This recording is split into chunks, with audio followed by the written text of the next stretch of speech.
Beginilah cara pria ini mandi. Jutaan anggur berkualitas. Dituang ke dalam kolam. Berjemur dengan nyaman. Tinggal di villa puluhan juta. Lukisan cantik. Digantung ke setiap ruangan. WC rusak juga tidak diperbaiki. Pergi ke kolam buang air. Mobil mewah ratusan juta. Setiap hari ganti. Setiap hari makan tidur. Kehidupan yang santai. Kenapa tidak ada yang peduli? Kehidupan masa depan. Wabah virus. Ia menjadi orang terakhir di bumi. Berkendara ke seluruh Amerika. Satu pun tidak ada yang hidup. Ia merasa stres. Petunjuk terakhir. Menemukan sebuah villa. Dan membawa barang kuno. Menghias rumah. Karena kepunahan manusia. Tidak peduli pandangan duniawi. Belanja ke supermarket. Lihat apa? Langsung diambil. Dan tidak perlu bayar. Merasa tidak puas dengan bola bowling. Ambil lampu dan akuarium.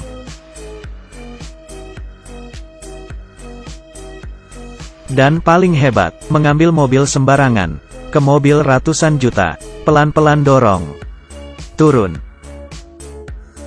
Kehidupan yang bahagia. Tidak berapa lama, ia mulai merasa kesepian. Di koran lihat wanita tua. Ia merasa sangat cantik. Ia melihat orang yang lama sudah dikaguminya. Jendela, Dewi, baru mulai masuk. Dan heboh. Senang berkenalan dengan Anda.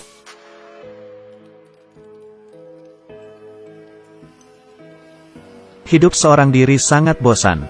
Ia gambar senyuman di bola. Berkata bosan. Malamnya, ia tidak bisa tidur. Mulai membentuk salib. Dan meminta ke Tuhan seorang wanita.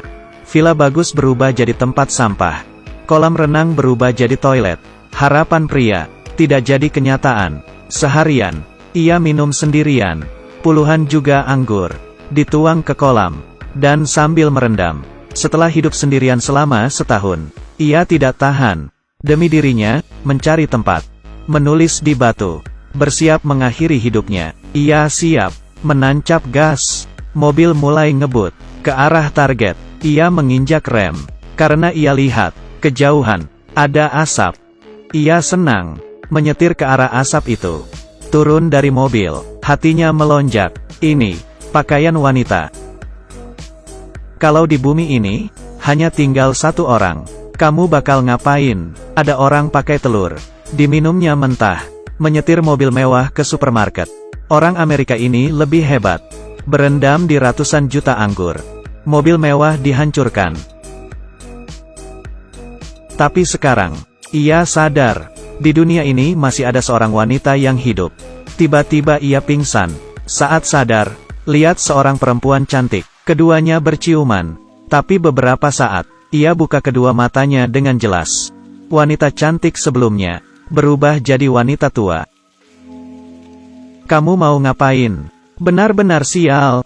Ternyata, yang tadi, semuanya hanya mimpi. Wanita berkata, ia mendapatkan pesan. Meski enggan, dia tetap wanita. Ia mengajak wanitanya mampir ke rumahnya. Dengan cepat, ia menyesal. Karena, ia tidak cocok dengan wanita itu. Manusia akan punah. Wanita tetap mengikuti aturan. Melihat penyeberang jalan. Mobil harus berhenti. Akhirnya, ia tidak tahan. Dan menyetir mobil masuk ke supermarket. Keduanya tidak senang. Esok harinya, wanita pindah ke sebelahnya. Pria kesal. Pergi ke sana. Wanita tidak menghiraukannya. Karena menurut dia, yang paling terpenting, mereproduksi manusia. Jika pihak lain membenci, keduanya tidak bisa hidup. Masing-masing balik rumah. Wanita mencintai kehidupannya. Di perkarangan, menanam buah. Ia merasa terhina. Tengah malam, ia mencabut semuanya. Diam-diam, ia tergerak karena ketulusan wanita. Akhirnya, ia pertama kalinya membantu wanita untuk mengatasi air. Keduanya bertemu, memutuskan untuk memproduksi manusia. Setelah mengenal, ia tidak sabar, mulai membuat ide. Tapi wanita ingin sesuai perasaan. Harus nikah dulu. Pernikahan direncanakan esok harinya. Ia sangat senang. Saya tidak tahu. Mimpi buruk baru aja dimulai.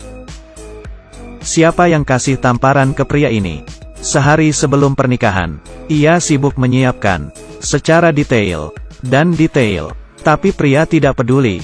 Melakukan apa yang ia mau. Mencoba berbagai jenis permainan.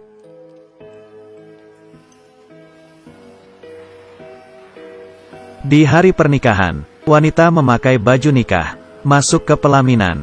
Sadar pria, berpakaian jelek, pakai sembarang. Wanita tidak puas, tapi masih sabar, karena wabah virus. Hanya mereka yang masih beruntung hidup, harus saling menolong, memproduksi manusia dengan cepat, sampai ke tukar cincin. Ia tidak sabar. Pria bingung. Ia dari awal bilang pernikahan, melupakan tentang tidak menyiapkan cincin. Melihat kelakuannya, ia melempar bunga dan meninggalkan pelaminan. Ia khawatir, bawa cangkul ke depan pintu wanita. Melihat dekor kamar pernikahan, ia mengerti, wanita susah payah. Ia dengan tulus minta maaf, mengajaknya jalan-jalan, dan menyiapkan hadiah. Saya ada hadiah untuk kamu. Tidak mungkin memberikan palu kecil sebagai hadiah. Jangan salah paham, ia tidak buruk. Tujuan utamanya adalah toko emas. Pukul ke kaca, ada cincin.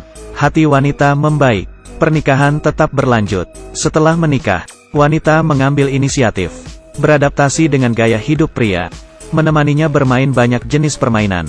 Inisiatif bertemu mantan pacarnya, saling menyapa, bersahabat, membantingkannya keluar. Setelah bersama, ia mulai menerima wanita. Ternyata, hari bahagia tidak berlangsung lama. Terjadi kecelakaan. Sore itu, saat mereka keluar jalan-jalan, tiba-tiba ada sebuah mobil mewah di samping. Pria itu turun dari mobil. Di dalam mobil, keluar seorang wanita muda. Ternyata, ia juga menemukan pesan. Lalu ke sini, melihat wanita cantik di depan matanya. Ia menyesal, pernikahan ini terlalu cepat. Yang satu istri yang tua dan lemah. Satu lagi wanita muda yang cantik. Terakhir bagaimana ia memilih masa depan manusia, kemana harus pergi. Ini adalah 3 episode pertama dari film Pria Terakhir di Bumi. Keseluruhan cerita penuh dengan kreativitas. Kelihatannya sangat nyata, layak untuk dilihat.